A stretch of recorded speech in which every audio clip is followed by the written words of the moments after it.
Today we're going to go game by game for week 10 and identify the top player to start from each game, that must start player you want to play. And then we're also going to cover other options from that matchup that you can start in your fantasy lineup. We'll talk about the game scripts. We'll talk about the matchups. We'll probably talk about players of the bench too as we cover these game scripts, because we go game by game here just to see what's going to happen in each game.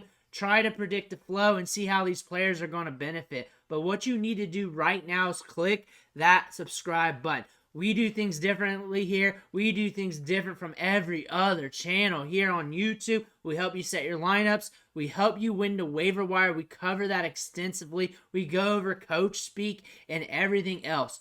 Click that button. Stop missing out. Let's go to the matchups here for week 10 though. First things first. We got the Colts at the Patriots. So the Colts are going to be on the road here with Gardner Minshew. We got a 43 over-under. So that sounds about right for Vegas. And we got a tight spread. And this game could get wild and it could get ugly. It's a game that's kind of up in the air. And you got to expect anything out of this game script. But I think Ramondre Stevenson could have a game here. The Colts are in the bottom 4 in fantasy points allowed to running backs, which could create some opportunities for him and maybe even Zeke as a backup play if you need him in the back end of your roster or as a flex if you're hurting that bad. But Ramondre Stevenson getting almost a 60% opportunity share. He's also running a fair amount of routes here. That could benefit him in this matchup. I'm not excited about starting too many players in this matchup, really. But run back players for the Colts, Michael Pittman, because I'm chasing the targets. I'm chasing the target share. And Jonathan Taylor. In a matchup like this that's kind of funky, I'm just rolling with the studs. I'm not getting cute with it. I'm not going after the ancillary players too much. Like the wide receivers here, the Patriots here, you got Demario Douglas and company.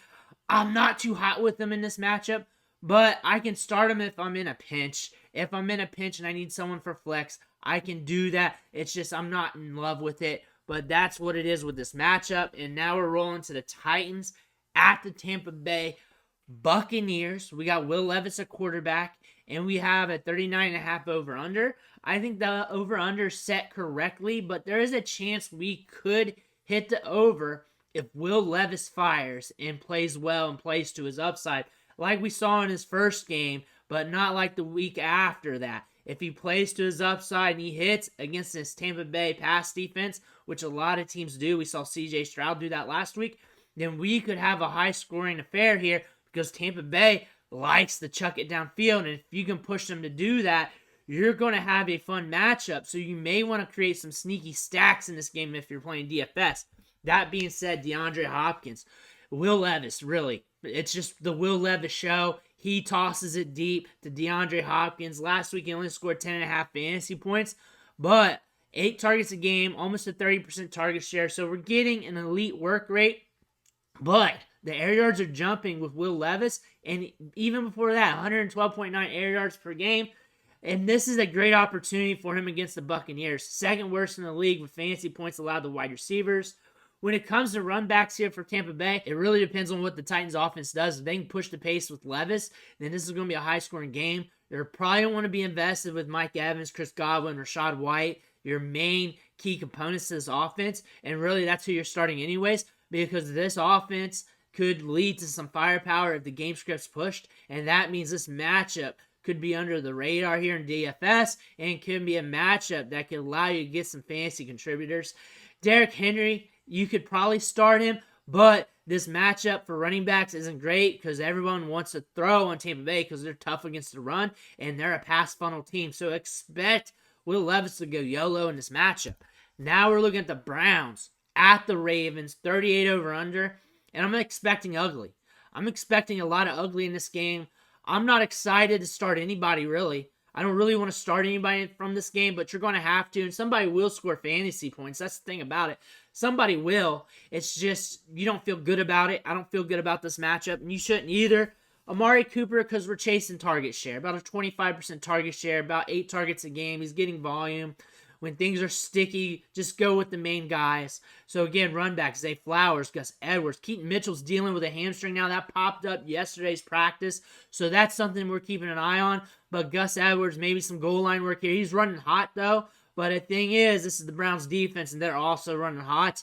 The Ravens defense is running hot. This could be an ugly game, but it could break loose too, considering these are two divisional rivals. I look for it to be ugly, though.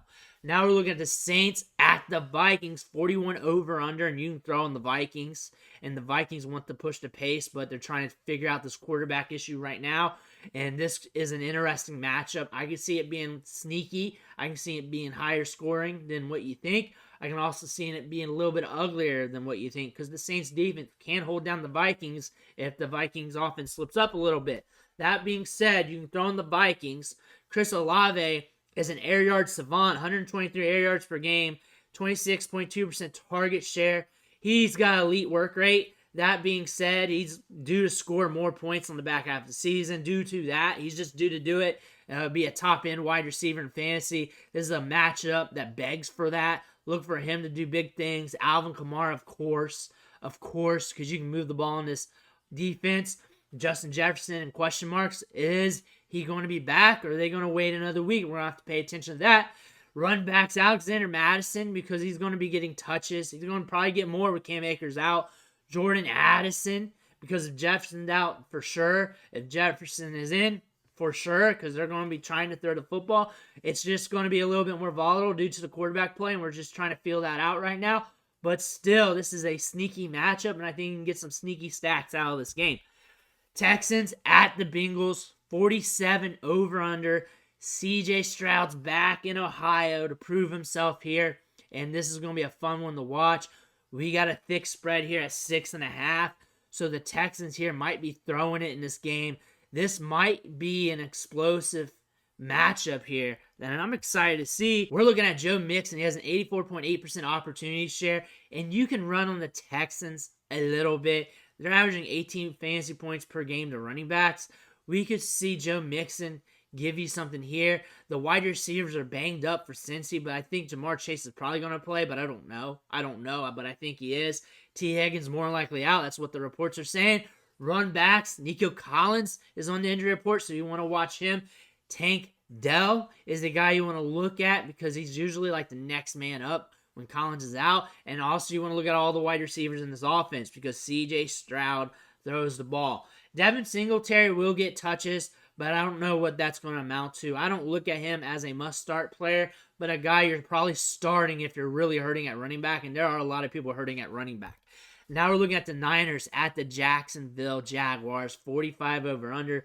So it's middle of the road here when it comes in terms of scoring. High ends around 50, low ends 40 or less. So we're in the middle of the road here. They're expecting some fantasy points, and it's kind of high considering this part of the season has more lower over-unders than higher ones. So that being said, we might get some offensive output out of this game, but we're going to have to troll here Christian McCaffrey because the haters like to talk about it whenever he's in the must-start videos. So I had to make it a little extra big in this one because we know he's a must-start player.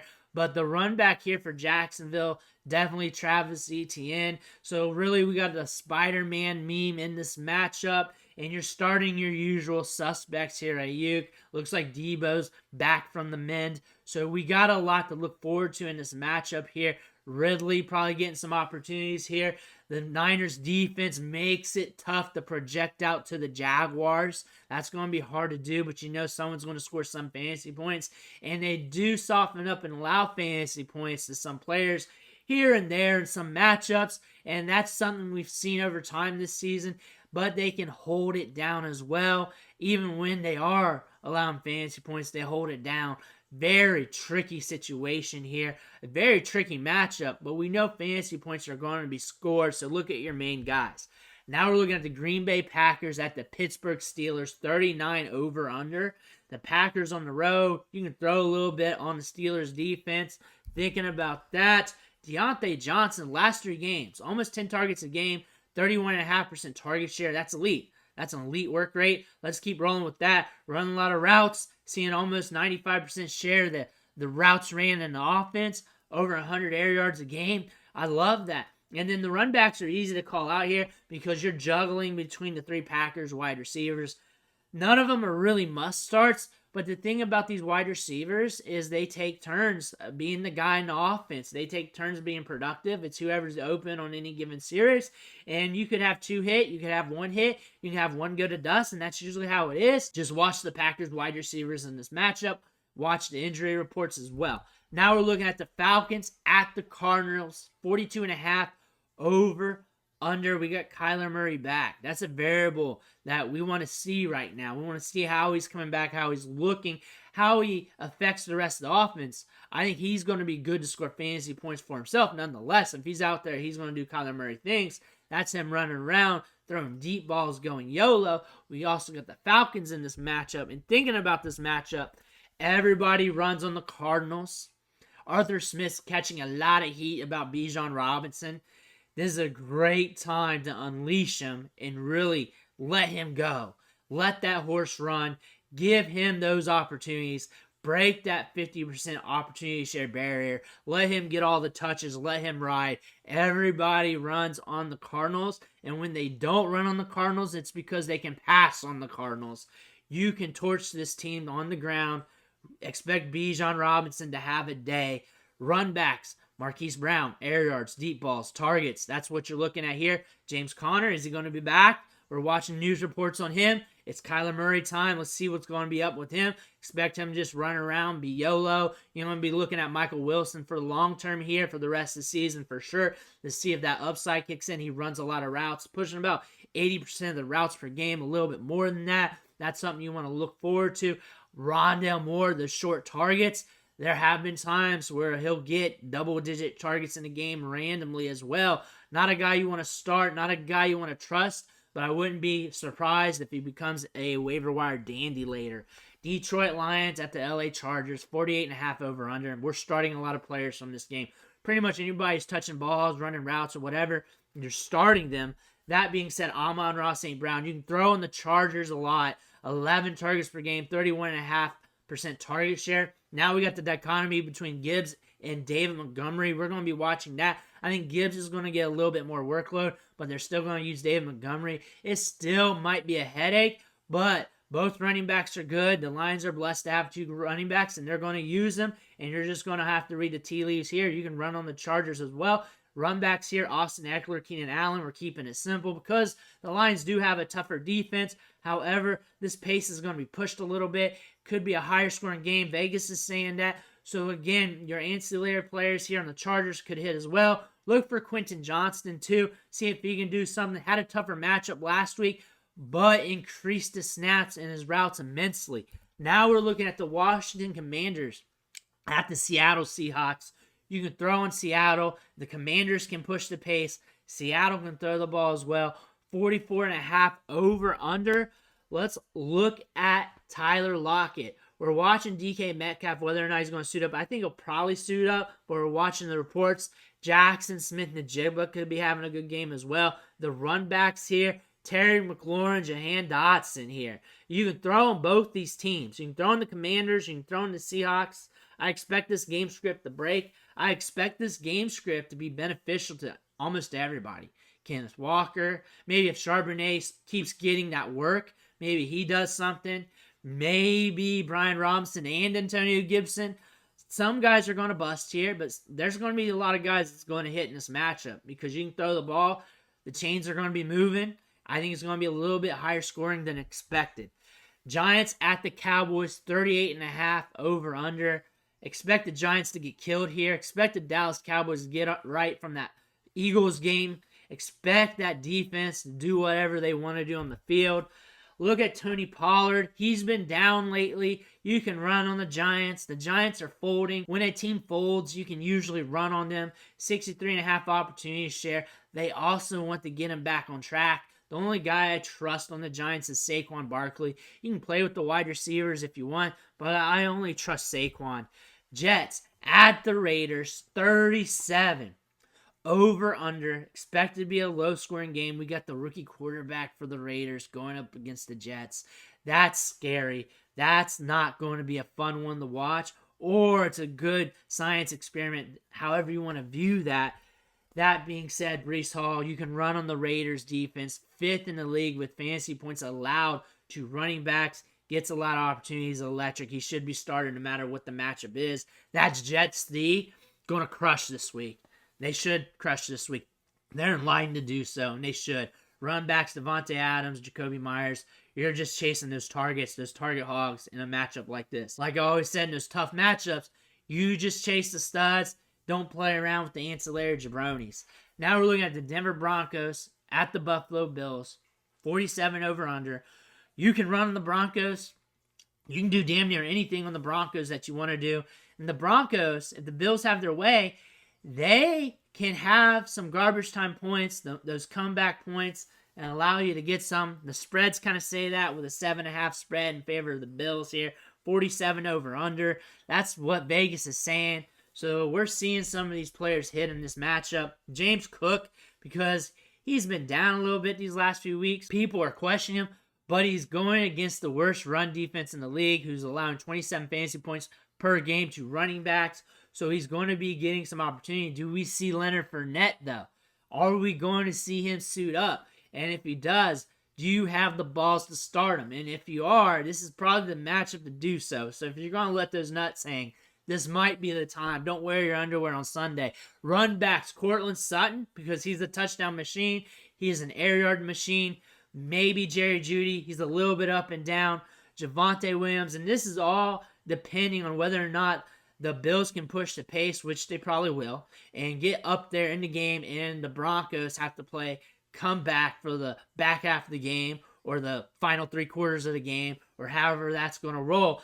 If the game script looks like that, we're going to see a lot of fire in this game. Those are 13 must-start plays for Week 10, plus a lot more as we talked about every game. This allows us to talk about a ton of players at one time and let you know what you're getting into with a lot of your players. If you have any questions with your lineup, drop it in the comments below.